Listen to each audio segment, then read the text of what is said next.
Hey everyone, so it's Hearth and welcome back to my channel. So on today's video, we're going to be talking all about my unpopular witchcraft opinions.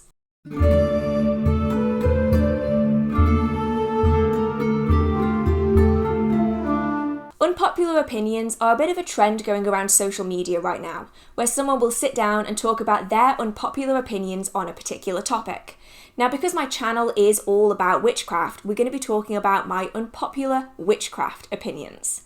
Now, when it comes to opinions, everyone has them, and these opinions aren't necessarily individual to me, nor are they particularly controversial. I have found them to just be slightly different than what a lot of people share on social media in regards to witchcraft. I really wanted to sit down today and have a bit of a conversation about this, especially when it comes to short form media like Instagram and TikTok. You'll often find that opinions get shared around as facts, and I think it's really good and educational to sit down and deep dive into different opinions, try to broaden our perspectives a little bit more. In the future, I'd also love to showcase some of your unpopular witchcraft opinions, so if you do have any, please let me know down in the comment section, and you might end up being included in another video like this, because I think it's really interesting to get opinions from people who are maybe outside of social media. Do you have a differing opinion than what you maybe see on TikTok or Instagram or YouTube? What kind of unpopular witchcraft opinions do you have? And let's have a conversation about them. Now, I have 5 unpopular witchcraft opinions to talk about today, none of which are particularly controversial, but a lot of them are on topics that are mainly discussed from one angle, from one perspective. So let's break them down, let's have a bit of a conversation. Let me know what you think on each of these opinions down in the comment section if you would like to be included in the discussion. And yeah, let's get started. Unpopular opinion number 1 is that I don't actually mind that witchcraft has become mainstream. I don't mind that it's a trend or a fad that's happening right now. I actually think that it has both advantages and disadvantages for the magical community, but overall, I don't really mind it that much. I have met a lot of people who are polar opposites on the topic. Either they're older practitioners who've been practicing before it became popular, and they really don't like the fact that it's become a trend. They think that the people that have joined the tradition since it became a trend are not really interested in the tradition because they only found it through social media. They maybe want the tradition to be in the dark, for it to still be quite secretive and almost unique and special to them. I've also met a lot of people who really love the fact that witchcraft has become popular, because if it hadn't, they maybe wouldn't have started practicing it. It is a very polarizing topic, and I have found myself kind of somewhere in between. I neither think it's exceptionally good or exceptionally bad. It has done both good things and bad things to the magical community, and so ultimately, I'm not really fussed either way. Witchcraft becoming more popular and mainstream has ultimately allowed a lot of people to be more open about their magical practice. They can talk about it online, they can find like-minded people, they can find moots and events and shows where they maybe couldn't before. They can be open about it without having to worry about the stigma and the misinformation and the negativity being aimed towards them. But equally, you will get a lot of people joining that tradition because it is exceptionally popular and because it's trendy. And then once it's no longer trendy, they'll move on to something else. But I don't really think it being popular has that much impact ultimately on the people that practice it. At the end of the day, if someone practiced it before it was popular, they're probably still going to practice it afterwards. And I think that if people manage to find the tradition by it becoming popular, and that's then something that they go on to practice for years of their life, then that's also a good thing. So I'll never quite understand why people hate the fact that witchcraft has become popular, because ultimately it has meant that there is more education available on the topic. It has become less taboo to practice it, and so it puts people in less risk now that more people understand what it is. So this is one where I'm not necessarily super for it becoming mainstream, but I'm also not super against it. If anything, I think this is just another one of the cycles that it goes through. I think a lot of us, if you've been in the community for maybe 10 years or more, you'll have seen time and time again these kind of peaks and troughs of popularity. When something new comes out, whether it's Chilling Adventures of Sabrina or Charmed, you'll likely find that there's a sudden surge in popularity, and especially with social media, it becomes a craze really quickly. And so ultimately, this craze for witchcraft will probably fade, and then in another 5 years, it'll appear again. It's just the cycle that happens, and for me, I don't really see the point in fighting it, and if anything, I wouldn't have met so many amazing people through YouTube if it wasn't for the popularity of witchcraft. So honestly, I'm kind of grateful for it, and ultimately, I don't really mind either way. Unpopular opinion number 2 is that I don't like giant companies that are unrelated to the witchcraft and spiritual community selling witchcraft supplies. Now, I know I just said that I don't mind witchcraft becoming mainstream, and it's a little bit hypocritical me now saying this, but I hope that you'll understand it once I explain it.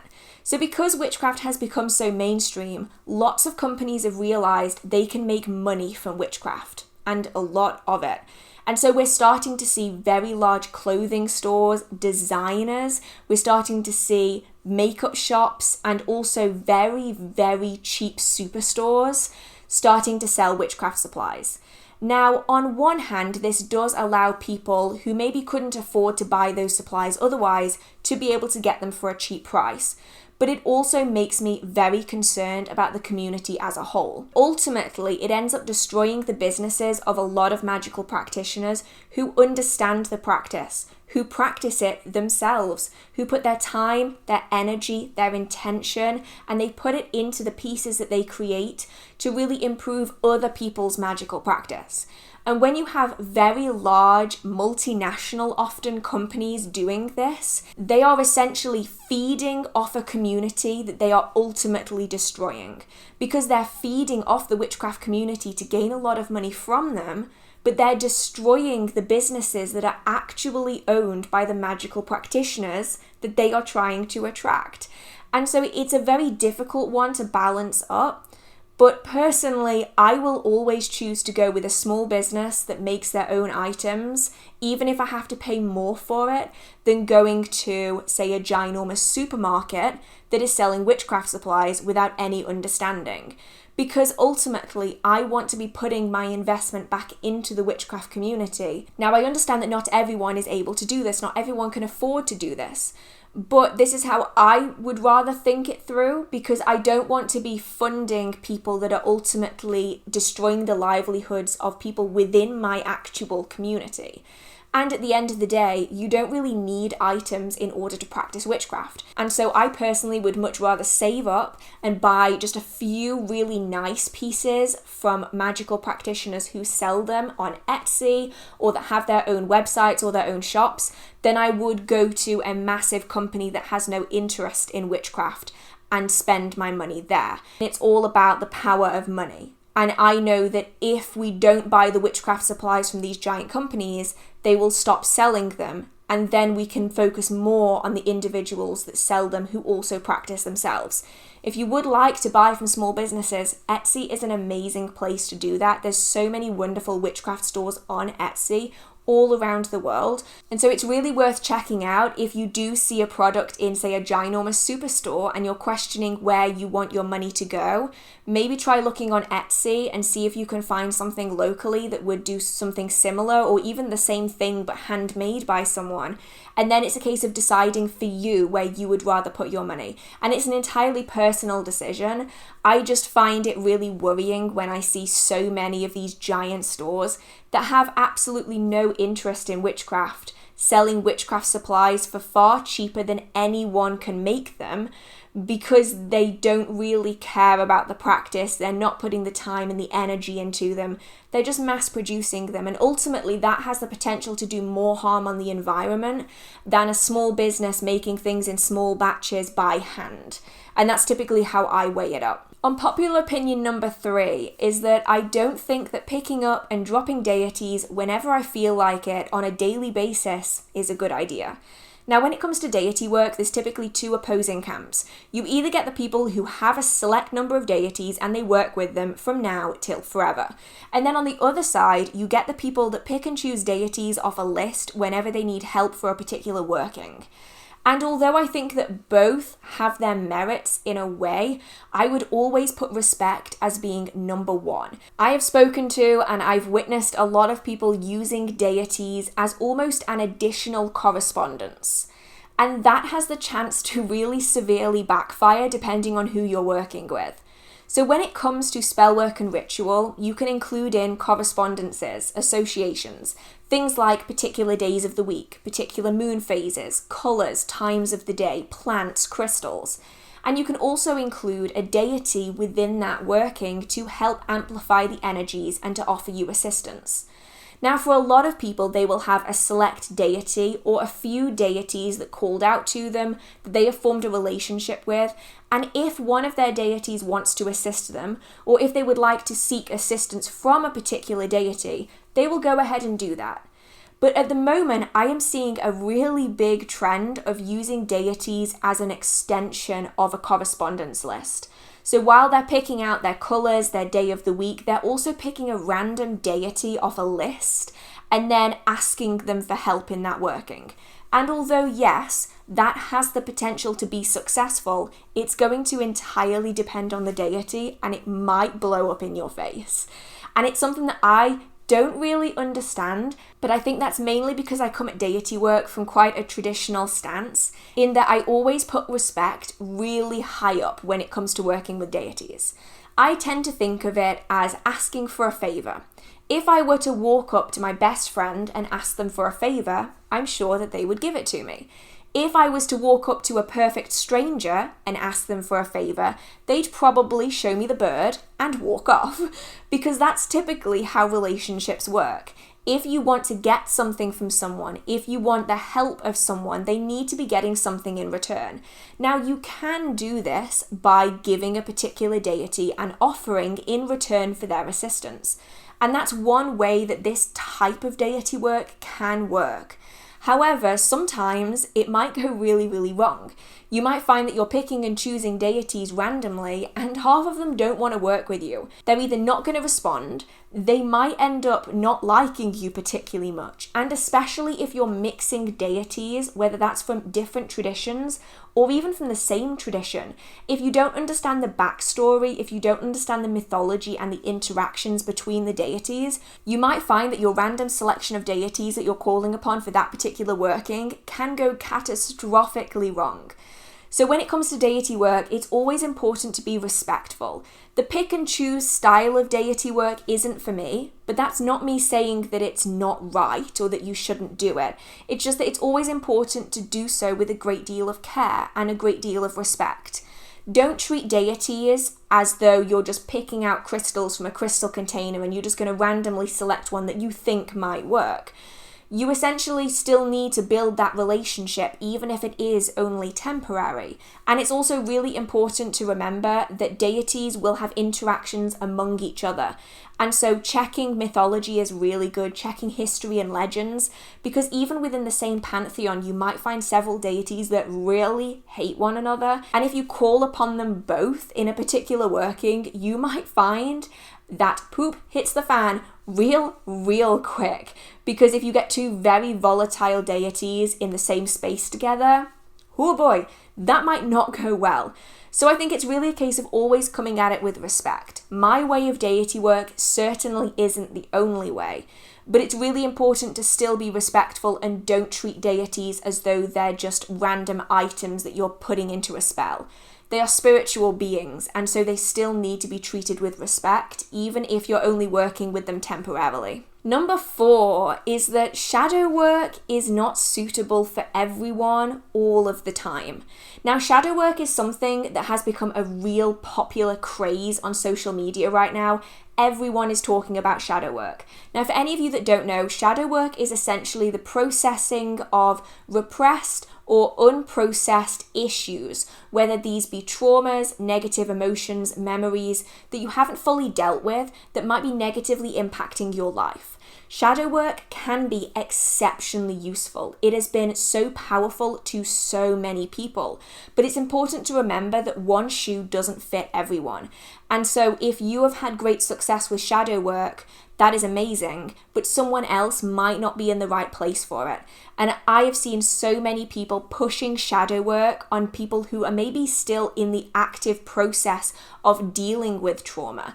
I have seen people pushing shadow work on people who aren't in the right mental place to be undertaking that shadow work. And so it's always important to remember that while shadow work is a very powerful and it's a really wonderful tool, not everyone is in the place to be dealing with their trauma, or they're not in the right mental headspace to be processing those negative emotions right at this moment. Now, shadow work is ultimately the reprocessing of incorrectly processed trauma, negative emotions, or harmful feelings. In some cases, it can actually bring up a lot of the old emotions, the feelings, the fears that you had at the time. And so not everyone is going to be in the appropriate position to be dealing with those things. So if you don't feel as though you're able to process those traumas right now, if you don't feel as though you're able to work your way through those emotions, one day you might feel as though you need to do that. But if right at this minute you don't feel as though you're in a healthy headspace, you don't feel as though you're in a good place emotionally or physically, then don't feel as though you have to push yourself and put yourself in a bad situation in order to undertake shadow work. I'll admit, I hadn't even heard of shadow work till about 3 years ago. And although it's something that's been done for a really long time, it definitely hasn't been as popular as it is right now, in at least my time of practicing.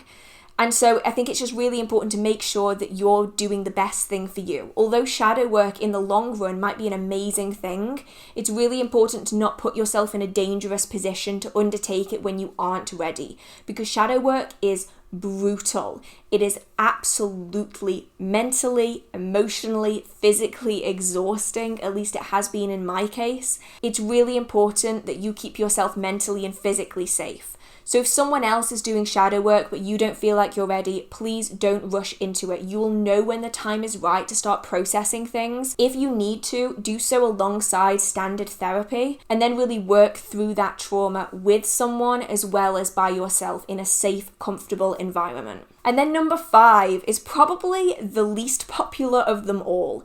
And that is that in my experience, formal training is typically the most successful. I know it's a really big thing right now. People love solitary. Everyone loves working solitary. And you can 100% have a successful and wonderful magical practice by training and practicing as a solitary practitioner. No doubt about it. That's largely how I learned. I started solitary, I joined a group, I've had interactions and education from individuals, and then I went back to being solitary again. And I really enjoy my magical practice. And you can most definitely have a successful magical practice by learning and practicing as a solitary witch. However, I do give merit to one-on-one training because it gives you almost a fast track to understanding the basis of magical practice. A lot of people, when they are training solitarily, will have to go through so much trial and error. I had to go through so much trial and error. It was honestly ridiculous how many things I did wrong. And so you're constantly trying something, it doesn't go right, so you try something else, it doesn't go right, you try something else. But if you're training by yourself and also with a well-versed magical practitioner, they can really guide you away from the things that are incorrect and guide you towards something that they have found successful for them. Now, I would never say that training with one person is the way of doing it, because it definitely isn't. There's definitely negatives too. If you're training with a singular person, you have the potential to pick up all of their bad habits. You have the potential to essentially become a miniature copy and pasted version of them. And it's really important that you develop your own magical practice by undertaking practice yourself, learning from other resources, whether that's YouTube or podcasts or books, and then also working with a tutor. But I have to say, the people that I've met who've worked with a one-on-one tutor versus people who are solely learning from books, they definitely seem to progress faster than the people who are solely learning from books.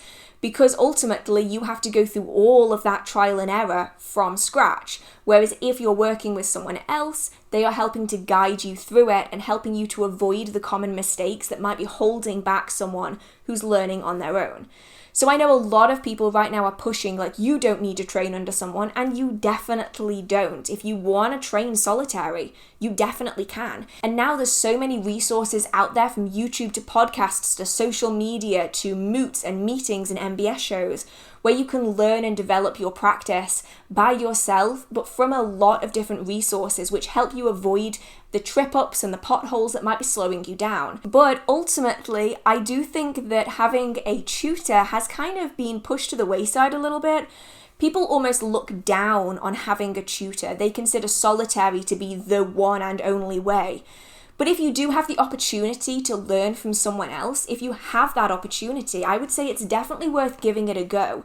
Not every tutor is going to be for everyone. It's really important to find someone that resonates well with you energetically, emotionally, mentally, so that you can have the best learning experience. But if you do have the chance to learn from someone, you might ultimately learn faster and more successfully, depending on your style of working. It's one of the many reasons why people who are from a lineage of magical practitioners, that being that they are taught by their parents, who were taught by their grandparents, who were taught going back into the lineage, they are often starting their magical journey from a step up. It doesn't necessarily mean that they are better than anyone else, but it just means that their education already has a step up because they know how to avoid the slip-ups and the potholes that you might get when you're first starting out.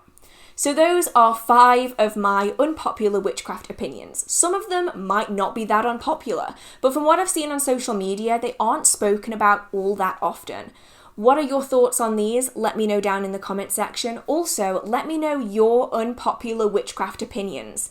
I might do a video in the future where I'm featuring them and we can have another conversation about them, because I do think that hearing other people's opinions can be really refreshing, and it's also a really good and important step to learning a little bit more about practices outside of your own, which I think is just a really wonderful thing to do.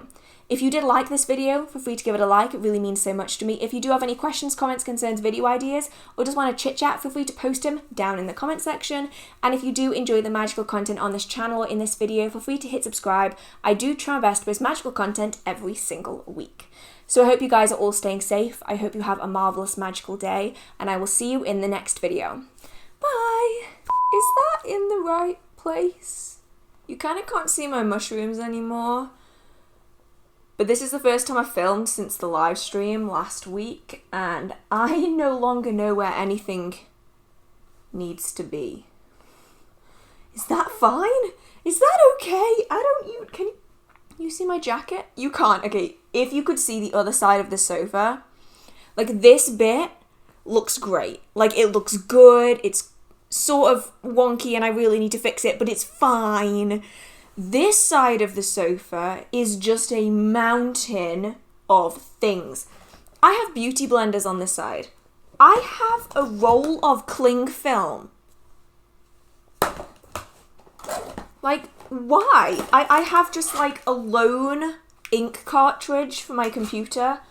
I have a, whatever this is called, one of those things that you tighten furniture screws with. I have one of those. Like, why? That is a question I ask myself on a near daily basis in this house, is why is that there? Why did I think that balancing that on top of all of those other things was a good idea? Just why is what I'm left questioning. I am gonna go put my earrings in and yeah, let's start this and hope that it goes okay. It won't. It won't. I know it won't. It won't. Alright, let's have a bit of a knitter-natter while I'm putting my earrings in. I haven't worn earrings since the video I did about jewellery. And my left ear is just like, no. No, mate. We aren't gonna give you a piercing today. Nope.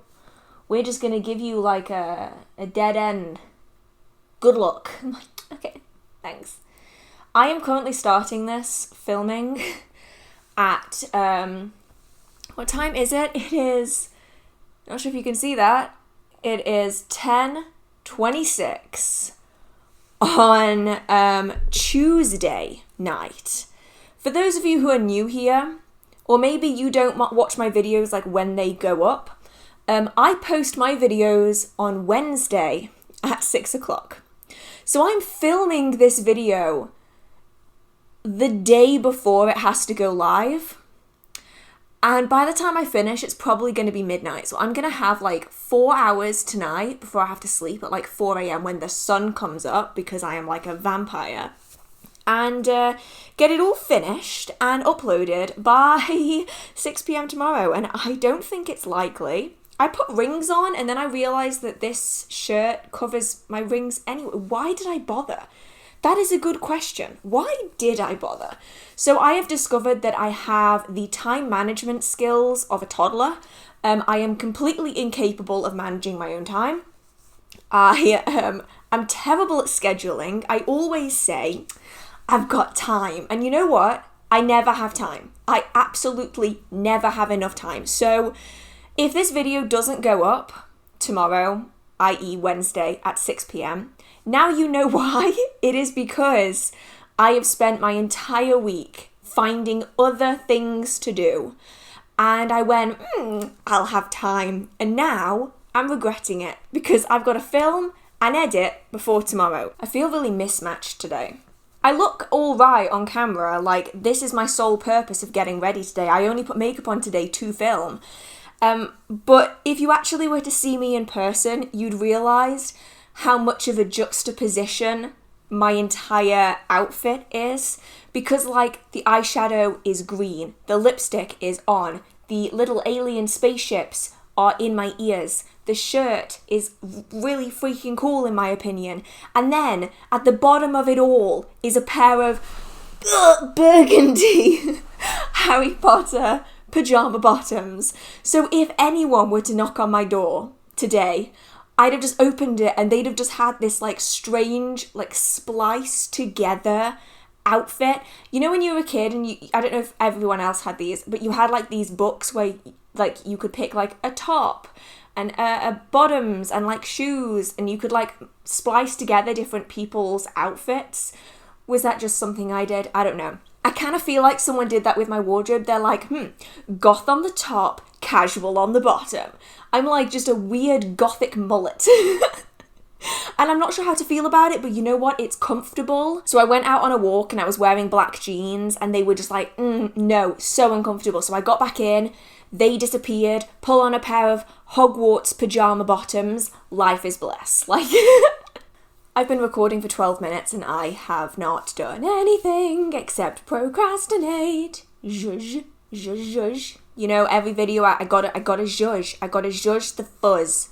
Like, because I am just kind of coming to accept the fact that my hair is just slowly but surely, the longer it gets, the frizzier it kind of gets, and I'm just gonna have to accept the frizz. Actually, you know what? I'm just gonna like embrace it.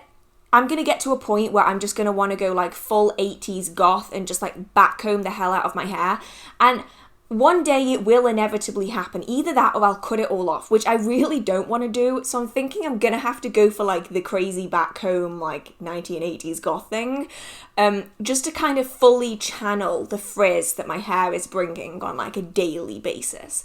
And I'm also really tempted to get like little pixie, like pointy ears, because every time I wear my hair like this, I feel like I want to be like an elf princess, and so I want little elf ears, but I think that might be a bit too extra. Should I shut up and start filming? Most definitely. It is now like 25 to 11. I need to film. Hey everyone. Nope. My ass is so numb. Right. How red am I? Are we going for very? Not that bad. It's alright. It's alright. It's alright. I am going so red right now. These filming lights are so hot. I feel like I'm under like the midday sun in like Tenerife. I've never been to Tenerife, but I'm just going to assume that Tenerife is quite warm. Like, where have I been? Where have I been? You know when you get asked a question like, what's your favourite movie? And you're like, I don't know. That is how I feel right now. Gibraltar. Okay, let's go with Gibraltar. I feel like it's 2 p.m. in the afternoon, I'm in Gibraltar and I am baking. Like I really need to be inside having a nap, and instead I'm walking around because I'm daft and I should really be inside, but because I'm a tourist I feel as though I need to be out all day, despite the fact that all of the locals look at you like you're bonkers because you're out at 2 p.m. in the afternoon in the middle of summer. Sorry, that got very specific, but that's exactly how I feel like right now. Honestly, I should probably have a nap, but if I have one, I will not finish editing this in time. I have such an expressive face, and yet I don't know what face to pull for unpopular opinions. What even is the face for that? Like, is it like angry? Is it like confused, sad? Is it like, what? Like, what facial expression goes with unpopular opinions? Honestly, I don't really know. I feel a little manic right now. I'm just gonna reel through a few, and then whichever one makes it on the thumbnail, you know that's the one I went for.